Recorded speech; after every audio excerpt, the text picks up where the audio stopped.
Now that we've learned the anatomy, let's talk about the process that ends with the contraction of the sarcomere.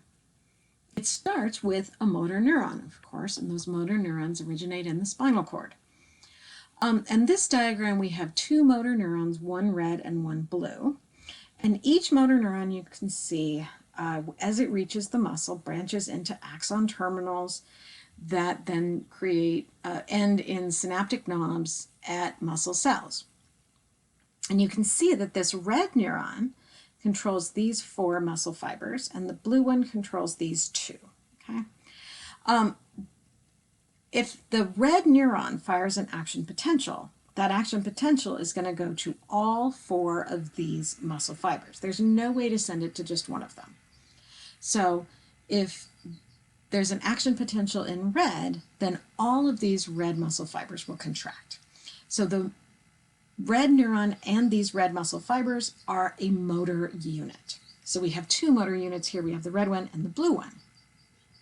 Smaller motor units provide more precise muscle control.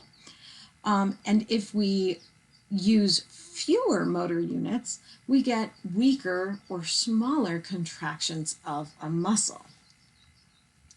Now, because the action potential is going to travel all the way down the axon of this motor neuron and go to all of the axon terminals, if the motor neuron fires, all of the muscle fibers are going to contract. So that's the all or none principle, which means that all of the fibers in the motor unit contract or none of them do.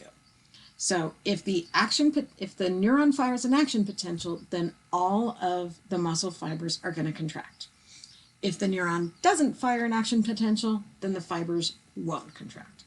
All right, so what happens when the neuron fires an action potential? It's going to be sent to the muscle cell through this special synaptic knob called a neuromuscular junction. So it's just a junction between a neuron and a muscle cell. And they're very distinctive. They're much bigger than normal synaptic knobs. Lots of extensions and lots of surface area between the neuron and the muscle cell to enable the action potential to reach more of the muscle cell. So this is what it looks like up close on a diagram. We've got a nerve impulse coming down the axon of the neuron to the synaptic knob. And you can see that here the endomysium and the sarcolemma of the cell, the muscle cell, are indented. Actually, the endomysium ends here. The sarcolemma is indented. This provides even more surface area for the action potential to send the signal into the muscle cell. And we also have here, we have special receptors on the sarcolemma, and that's going to be important because you notice there are also vesicles inside the synaptic knob. So when the action potential reaches the synaptic knob, these vesicles then do exocytosis, and they're going to release the contents of those vesicles. And what's in those vesicles is a neurotransmitter called acetylcholine. And a neurotransmitter is just a molecule that is used as a signaling molecule by a neuron. The acetylcholine, ACH is the abbreviation for it, is going to be released into this space between the 2 cells. The 2 cells aren't actually bound together. There is this little space between them. The acetylcholine is going to be released into this synaptic cleft, that's the space, and it is going to bind to these receptors on the muscle fiber. When it binds to those receptors, these receptors open channels that allow sodium ions to rush into the cell. And you remember that all cells have sodium-potassium pumps. You were wondering why I made you learn about the sodium-potassium pumps? Well, here's why. The sodium-potassium pumps make sure that there are always more sodium ions outside of the cell than inside of the cell. So when we open a sodium channel, sodium rushes into the cell.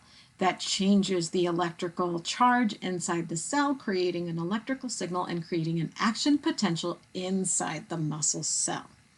So the action potential in the neuron gets to the synaptic knob, causes exocytosis, the release of acetylcholine. Acetylcholine crosses the synaptic cleft, binds to receptors, and causes those receptors to open a channel. But the acetylcholine doesn't go into the muscle cell. Acetylcholine is actually going to go back into the neuron to be used again. Sodium is going to rush through the channel into the muscle cell, causing an action potential in the muscle cell.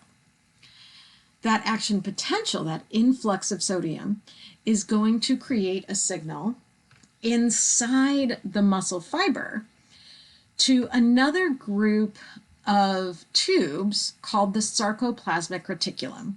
Those are going to release calcium ions, and calcium is going to bind to the myofilaments. Okay, wait, hang on. What? Okay, let's go back. That's the wrong diagram. Okay, let's talk about this. So we've got a couple things that I skipped in the past description, and that is, first we have extensions of the plasma membrane called transverse tubules or T-tubules that extend inside the cell. And you can see these blue things are actually the green thing is the T-tubule. The T-tubule extends in and creates even more surface area for the action potential to extend into the muscle cell, for the acetylcholine to bind to receptors that open sodium channels and allow sodium into the cell. Surrounding these T-tubules are these things called terminal cisternae, which are connected to this network of tubes called the sarcoplasmic reticulum. You remember that a reticulum is a network of something.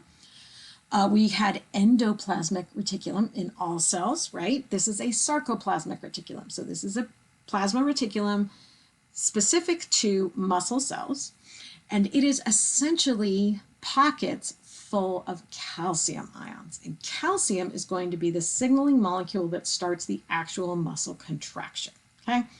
So we've got the influx of sodium causing the sarcoplasmic reticulum to release calcium. Calcium is going to cause the contraction, okay? That contraction is going to happen because of these molecules here. All right, so this is what I wanted.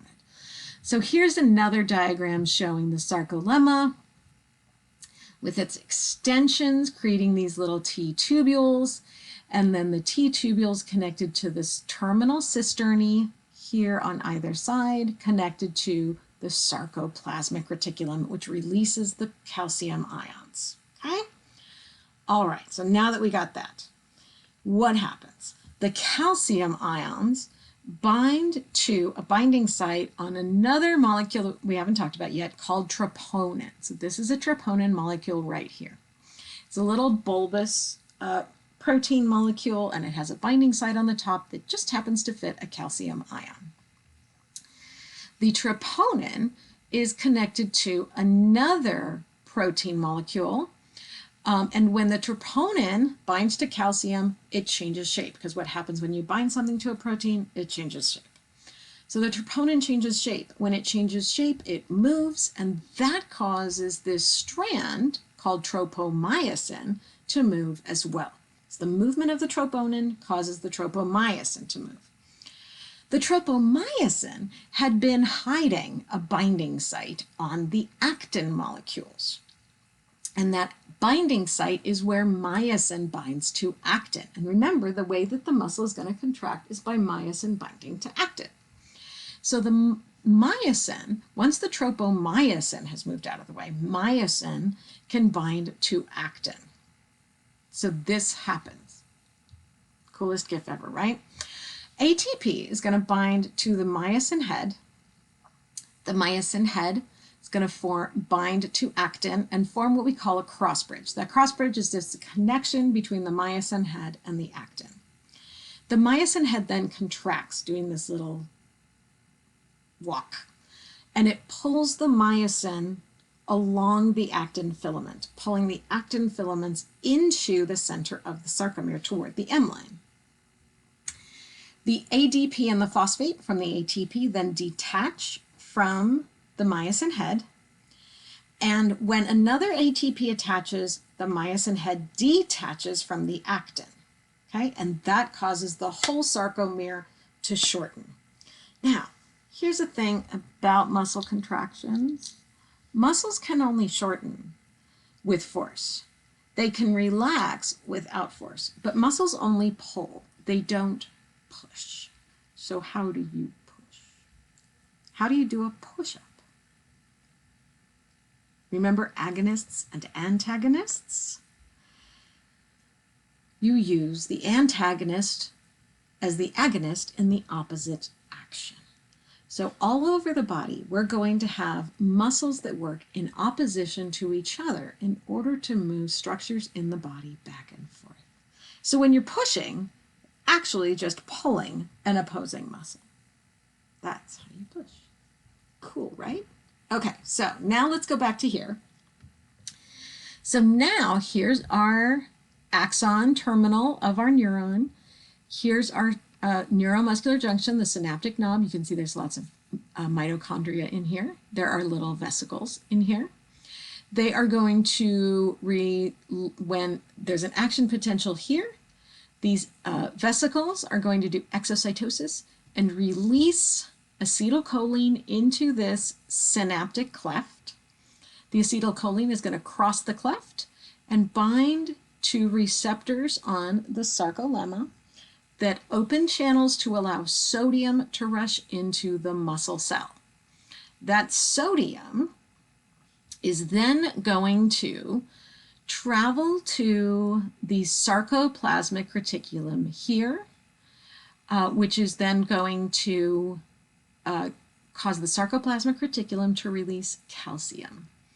And then the calcium binds to, excuse me a moment, I need to go back, binds to the troponin, which changes the troponin's shape, causing the tropomyosin to move, opening up the binding site on actin, the myosin binding site, because myosin binds there.